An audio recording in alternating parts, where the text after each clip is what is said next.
Film की शुरुआत होते ही हम कोरिया के सिक्योरिटी काउंसिल की मीटिंग को देख पाते हैं। कोरिया के सिक्योरिटी ऑफ सिक्योरिटी का नाम योंग वेक है। अब यहाँ पर कोरिया में टेररिस्ट को लेकर के एक मीटिंग चल रही थी। दरअसल कुछ ही हफ्तों में कोरिया में जनरल इलेक्शन भी होने वाले थे और योंग वेक इस इलेक्शन का प्रेसिडेंट का कैंडिडेट भी बनने वाला था। योंग वेक का जूनियर और उसका एक बहुत ही अच्छा दोस्त जो कि डिप्टी सेक्रेटरी ऑफ सिक्योरिटी है, जिसका नाम की जोंग बॉन है, वो अपनी पूरी कोशिश कर रहा है कि जोंग बेंग ये इलेक्शन जीत करके कोरिया का राष्ट्रपति बन जाए। अब जोन बॉन की एक बेटी भी होती है जिसका नाम क्योन मिन है और इसकी ये बेटी अपने आगे की पढ़ाई करने के लिए ऑस्ट्रेलिया जाने वाली थी। हालांकि वो चाहते थे कि उनकी बेटी उनके पास है, लेकिन उसकी ख्वाहिश पूरा करने के लिए उसे वो ऑस्ट्रेलिया पढ़ने के लिए भेज देते हैं। अब इसके बाद जोंग बोक अपनी बेटी को एयरपोर्ट पर छोड़ने के लिए जाने लगता है और रास्ते में वो अपनी गाड़ी में फ्यूल डलवाने के लिए फ्यूल स्टेशन पर रोक देते हैं। इस गैस स्टेशन पर जो पार्क काम किया करता था, जो कि एक ट्रक ड्राइवर भी था और वो इस गैस स्टेशन पर पार्ट टाइम काम भी किया करता था। खैर अब जो पार्क जोंग बोन के साथ काफी बदतमीजी से बात करता है, बल्कि जोंग बोन कहता है कि मैं तुम्हें ये पैसे नहीं दूंगा, बल्कि एयरपोर्ट से वापस लौटने पर मैं ये पैसे तुम्हारे मालिक को दूंगा।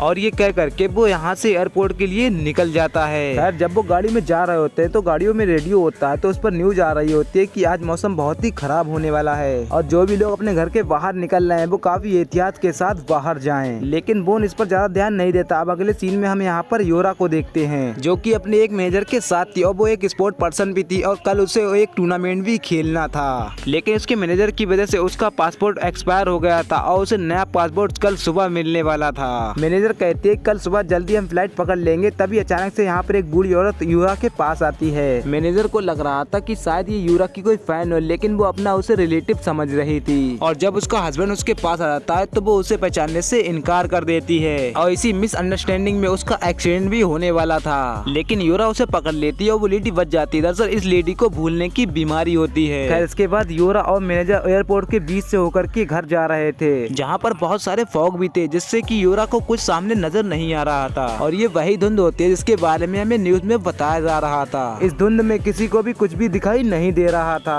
और इसी बीच एक पागल आदमी अपने फोन में लाइव स्ट्रीम करते हुए तेजी से अपनी गाड़ी रोड पर चला रहा था और यहाँ पर हमें बोन को भी दिखाया जाता है जो कि बड़ी आराम से अपनी गाड़ी को चला रहा था। उसी वक्त बहुत सारी मिलिट्री की गाड़ियां उनके पास से गुजर जाती हैं और उसमें हम बहुत सारे डॉग्स को बैठा देखते हैं और इसी बीच उसका लाइव स्ट्रीम वाले आदमी का एक्सीडेंट होते होते बचता है और उसकी गाड़ी बीच रोड पर आकर रुक जाती है। तभी एक गाड़ी उसे टक्कर मार देती है। तभी एक एक करके सभी गाड़ियां आपस में टकराकर वहां रुक जाती हैं और इससे कि ये पूरी की पूरी सड़क ब्लॉक हो जाती है, जिससे कि पीछे की गाड़ियां आकर के रुक जाती हैं और फिर एक गिल कंटेनर के गिरने से वो रास्ता पूरी तरीके से बंद हो जाता है। और दूसरी तरफ जो पार्क का बॉस से कहता है कि मुझे मेरे पैसे अभी के अभी चाहिए। रेडियो से उन्हें पता चलता है कि एयरपोर्ट बीच पर एक भारी एक्सीडेंट हो गया और जो पर कहता है कि वो आदमी भी उसी बीच पर फंसा होगा, तुम बस जरा सा वेट करो, मैं अभी उससे पैसे लेकर आता हूँ। इसीलिए वो अपने डॉग के साथ ट्रक में बैठ कर वहाँ से निकल जाता है। अब अगले ही सीन में बोन की गाड़ी की आगे एक और गाड़ी पलट जाती है। वो इस सारी होने वाली घटनाओं को अपने बॉस यानी कि प्रेसिडेंट को बता देता है। जॉन की बेटी मिल से कहती है कि तुम्हें उस आदमी की मदद करना चाहिए, इसीलिए जॉन अपनी गाड़ी से उतरकर उसकी मदद करने के लिए चला जाता है। लेकिन दो सोल्जर उन्हें पहले से ही रेस्क्यू कर बैठे थे। वो उनसे कहते हैं कि गाड़ी में रखे डॉग्स को उन्हें चेक करो। ये काफी डरा हुआ था। दरअसल ये डॉक्टर होता है, इसका नाम डॉक्टर यंग था। जब वो सोल्जर गाड़ी को जाकर के चेक करते हैं तो सारे डॉग वहाँ से लापता हो गए और इस बारे में सारे सोल्जर अपने साथियों को बता देते हैं और सिचुएशन एक बार फिर से बिगड़ जाती है, क्योंकि ये भागने वाले डॉग कोई नॉर्मल डॉग नहीं थे, बल्कि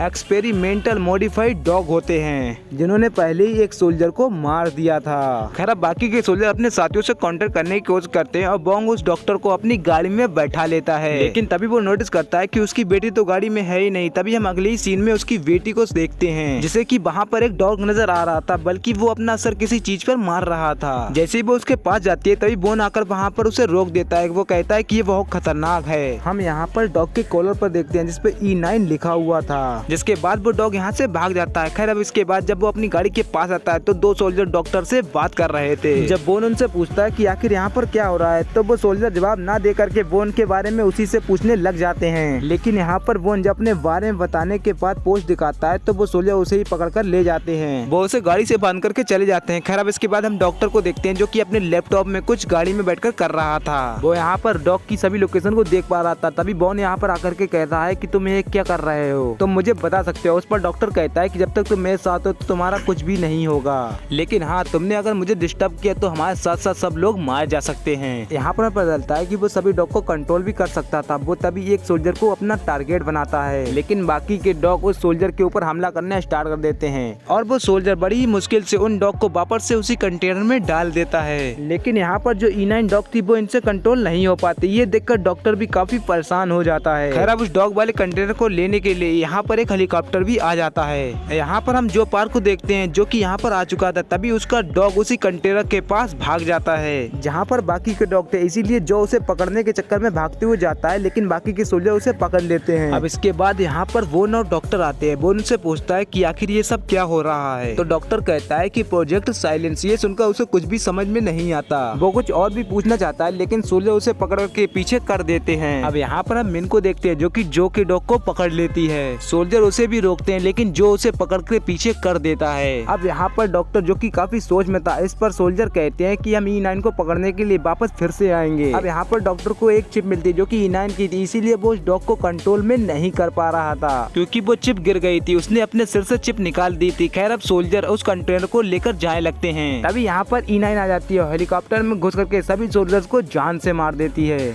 जिस वजह से वो हेलीकॉप्टर और कंटेनर वापस से जमीन पर गिर जाते हैं। और फिर से ये कुत्ते जमीन पर गिर जाते हैं और इस बार इस कुत्तों को कंट्रोल करने में एरर आ जाता है और ये सभी डॉग अब बेकाबू हो जाते हैं और इनका टारगेट 116 लोगों को जान से मारना होता है। अब सभी डॉग उस कंटेनर से बाहर आकर के सभी को मारना शुरू कर देते हैं क्योंकि उन डॉग की चिप की टाइमिंग ऐसी हो चुकी थी कि वो अपने टारगेट को पूरे करने बिना नहीं रुकेंगे। अब उनमें से एक डॉग डॉक्टर के ऊपर हमला कर देता है, जिस वजह से उनका लैपटॉप कहीं दूर जाकर गिर जाता है। अब जैसे ही वो फिर आकर के डॉक्टर के ऊपर हमला कर देता है, तभी यहाँ पर वोन आकर के उसे बचा लेता है और ये सभी लोग अपनी गाड़ी में बैठ जाते हैं और यहाँ से निकलने की कोशिश करते हैं। लेकिन तभी जॉन पार्क भी उसे आवाज देता है, लेकिन वोन उसकी आवाज नहीं सुनता और यहाँ से जाने लगता है। लेकिन उसकी बेटी गाड़ी को रोक देती है और वो लोग उसे डिक्की में बैठा देते हैं और हेलीकॉप्टर के क्रैश होने की वजह से यहाँ पर एक बड़ा ब्लास्ट होता है और पूरी तरीके से आग लग जाती है। यहाँ पर वो किसी से कांटेक्ट करने की कोशिश करता है, लेकिन सिग्नल ना होने की वजह से वो किसी से बात नहीं कर पाता। अब अगले सीन में यहाँ पर जो लोग होते हैं वो बस में जाकर चढ़ जाते हैं और इस सीन में हमें वो भी दिखाए जाते हैं जो कि कपल हमें स्टेशन पर मिले थे। यहाँ पर वोन की कार स्टार्ट नहीं हो रही। वोन यहाँ पर डॉक्टर से कहता है कि तुम मुझे सच क्यों नहीं बता देते, तो डॉक्टर उसे सच बताते हुए कहता है कि ये सभी डॉग मैंने ही बनाए हैं और मैंने इन्हें इस तरीके से बनाया था कि इंसानों की आवाज पहचान कर उनका कहना मानेंगे। लेकिन मिलिट्री वालों को जब ये पता चला तो उन्होंने मुझे एक ऑर्डर दिया कि मैं इन्हें वेपन की तरह बनाऊं ताकि वो लोग दुश्मन मुल्कों पर इन लोगों से अपना हमला करवा सकें। और इस प्रोजेक्ट के लिए US और बाकी 3 कंट्रियां भी शामिल थी ताकि वो लोग अपने फायदे के लिए इन्हें इस्तेमाल कर सकें। लेकिन ये डॉग अपने टारगेट की आवाज को सुनकर उनके ऊपर हमला भी कर सकते थे। अब यहाँ पर रेडियो पर आवाज आती है। वोन अपने बॉस से पूछता है कि तुम्हें इस प्रोजेक्ट साइनस के बारे में पहले से ही पता था, जिस पर वो कहता है कि नहीं, मुझे नहीं पता था, मुझे सिर्फ अभी इस बारे में पता चला है। खैर अब वोन स्वाट टीम को यहाँ पर भेजने के लिए कह देता है, लेकिन जेंगी उससे कहता है कि जो ट्रक तुम्हारे सामने उसमें जहरीली गैस भी है जो कभी भी धमाका कर सकती हैं। अब ये बात सुनकर के ये लोग अपने मुंह पर कपड़ा रख के उसी बस में जाने लगते हैं जिसमें सभी लोग बैठे थे। अब यहाँ पर हेलीकॉप्टर पूरी तरीके से नीचे गिर जाता है, जिससे कि बीच की पूरी एक साइड टूट जाती है और यहाँ के रास्ते और भी बंद हो चुके थे। अब यहाँ से ये लोग कहीं भी नहीं जा सकते थे। अब बस में सभी लोग काफी डर रहे थे, इसीलिए वोन ने बताता है कि मैं सिक्योरिटी डिपार्टमेंट से हूँ, इसीलिए किसी को भी घबराने की जरूरत नहीं है। यहाँ पर जल्दी स्वास्थ्य टीम आने वाली भी है। उसकी बात सुनकर के सभी लोग शांत हो जाते हैं, लेकिन वो अभी भी ये जानना चाहते थे कि आखिर ये कुत्ते उनके ऊपर हमला क्यों कर रहे हैं। वोन उससे झूठ बोल लेता है और कहता है कि रिवीज हो गए और इन्हें किसी ने बनाया, इसीलिए ये लोग हम पे हमला कर रहे हैं। जो जानता था कि ये सच क्या है, इसीलिए वो वोन से कहता है कि तुम इन्हें सब कुछ सच बता दो, तुम झूठ क्यों बोल रहे हो। जिस पर वोन कहता है कि अगर तुम अपना मुंह बंद रखोगे तो तुम्हें एक हेल्पर की तरह बल्कि एक अच्छा इनाम भी दे दिया जाएगा। खैर इसके बाद यहाँ पर स्वाट टीम आ जाती है। वोन उनसे कहता है कि तुम्हें सबसे पहले उन डॉग को मारना चाहिए, लेकिन वो लोग कहते हैं कि हमें तो कोई डॉग मिले ही नहीं, दरअसल वो डॉग इन्हें छिप करके देख रहे थे। खैर अब ये लोग आगे बढ़ने लग जाते हैं और वो डॉक्टर एक कार से टकरा जाता है, जिससे उस कार से आवाजें आने लगती हैं। वो सभी लोग उसे ध्यान से चलने के लिए कहते हैं, तभी अचानक से सभी आसपास की कारों में से आवाजें आने लगती हैं और ये सब उन डॉग ने किया था। अब वो डॉग स्वॉट टीम के सभी लोगों को मारने लगते हैं और वो अपनी बेटी को देखता है जिसे कि एक डॉग ने घेर लिया था और वो उसकी बुक्स को लेकर जा रहा था, लेकिन वो बुक्स बुक्स उसकी मॉम की थी जो कि इस दुनिया में नहीं रही। तभी यहाँ पर वो ना करके उसे बचा लेता है, लेकिन वो डॉग बुक को लेकर चला जाता है। अब वो अपनी बेटी को एक बस में छिपा देता है, लेकिन उसका रेडियो बाहर गिर जाता है। वो मिन से कहता है तुम यहीं पे रुको और वो खुद अपने आप बाहर आ जाता है। यहाँ पर उसे कुछ सर्वाइवर भी मिलते हैं जिसमें कि वो ओल्ड कपर और वो जियो पार्क भी होता है। अब वो उस जगह पर आकर के प्रोजेक्ट साइंस के बारे में सबको बता देता है। तभी वहाँ पर उस बस में डॉक्टर आता है, वो उसे E9 डॉग के बारे में बता देता है। वो मिन से कहता है कि ये सारे डॉग E9 के ही क्लोन हैं, क्योंकि उनका मकसद E9 को एक ब्रूटल डॉग बनाना था। इसीलिए उन्होंने उसके पपी को उसकी आंखों के सामने मार दिया जिससे कि वो खतरनाक बन जाए। और E9 यहाँ पर शिकार ही नहीं कर रही बल्कि वो सबसे यहाँ पर बदला ले रही है। अब वो सभी सर्वाइवर के साथ आगे बढ़ता है। इनके हाथों में फ्लेयर और आग भी थी इनकी सेफ्टी के लिए। और यहाँ पर जितने भी डॉग होते हैं वो E9 की तरह खतरनाक होते हैं। और सबसे बड़ी बात तो ये होती है कि E9 किसी की अब कंट्रोल में भी नहीं थी। अब वो जंगियन से बात करता है, उससे कहता है कि बीच साइड आ जाओ, स्वेट टीम तुम्हें यहाँ से ले जाएगी और उन डॉग को हम बाद में देख लेंगे। साथ ही बोन उससे कहता है कि वो डॉग बहुत ज्यादा खतरनाक है, हमें अपनी स्नाइपर को तैयार रखना चाहिए। लेकिन जंग यंग उसकी कोई बात नहीं मानता, क्योंकि यहाँ पर अब मीडिया आने वाली थी और किसी को इसके बारे में पता चल जाता तो इनके लिए ये अच्छा नहीं था। लेकिन बोन यहाँ पर कहता है कि इस बस में जितने भी लोग हैं वो तुम्हारे बारे में जानते हैं और हम अपनी बस लेकर तुम्हारे पास आ रहे हैं। इसके बाद रेडियो बंद हो जाता है और यंग परेशान हो जाता है कि वो प्रेसिडेंट बन पाएगा या नहीं। लेकिन बस की टोली अंदर होने की वजह से वो सेफ था और डॉग उनका कुछ भी नहीं कर पाते।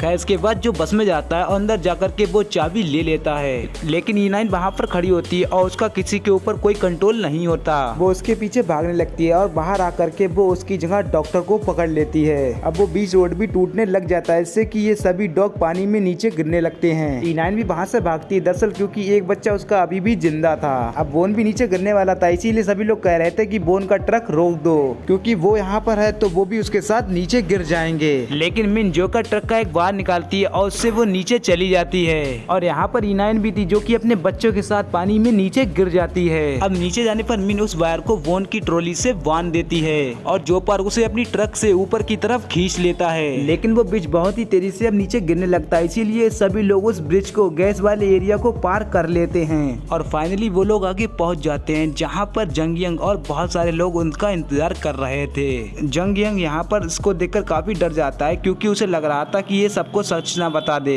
अब यहाँ पर आकर के वोन जंग यंग के एक पंच भी मार देता है और उससे कहता है कि तुम्हें मेरी बेटी के फ्यूचर के बारे में सोचना चाहिए, और कहता है कि मेरी बेटी मेरे पास ही रहेगी, अपने पैसे अपने पास रखो। और यहाँ पर अब वो डॉक्टर मीडिया के सामने सारा सब कुछ सच बता देता है कि ये प्रोजेक्ट साइनेंस कितना ज्यादा खतरनाक है। जंग यंग यहाँ पर भागने की कोशिश करता है, लेकिन उसे यहाँ पर पकड़ लिया जाता है। इसके बाद हम E9 को देखते हैं जो कि अभी भी जिंदा थी और वो अपने बच्चे को पानी से बाहर निकाल लेती है। यानी कि वो तो सिर्फ ये चाहती थी कि उसका बच्चा सेफ रहे और उसने अपने बच्चे को भी अब बचा लिया था। और यहीं पर इस फिल्म का एंड होता है। और आपकी इस वीडियो को एंडिंग को लेकर क्या राय है हमें कमेंट में जरूर बताएं। और साथ ही साथ हमारे चैनल पर पहली बार आए तो चैनल को सब्सक्राइब करके हमारी वीडियो लाइक कर दें और शेयर कर दें अपने दोस्तों में, ताकि अमेजिंग वीडियो देखने को मिलते रहें। तो मिलते हैं नेक्स्ट वीडियो में।